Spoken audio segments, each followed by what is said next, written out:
নিয়ে এসছো কেন? এই রে, আছে তো মাত্র 50 টাকা, আর বিল তো মনে হয় হয়েছে 1000-2000 টাকা। এবার কি করব? মালিক আইডিয়া, ওইদিকে দেখো মুরগি। দাঁড়াও, বিলটা আমি দিয়ে আসছি। দাদা একটা ম্যাগি। দাদা একটা চা।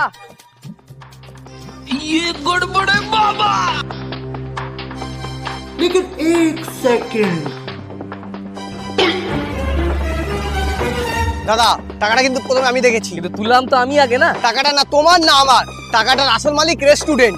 দাদা এই দাঁড়াও দাঁড়াও, আচ্ছা ঠিক আছে, নাও তুমিই রাখো, শুধু আমার বিলটা দিই। বিল एक कप चाय तो খেয়েছে। আচ্ছা ঠিক আছে, তোমার বিলটা আমি দিয়ে দেবো। দাদা ওনার বিলটা আমি দিয়ে দেবো। দাদা আপনার বিলটা টোটাল 2030 টাকা। আপনার 30 টাকা আর ওনার 2000 টাকা।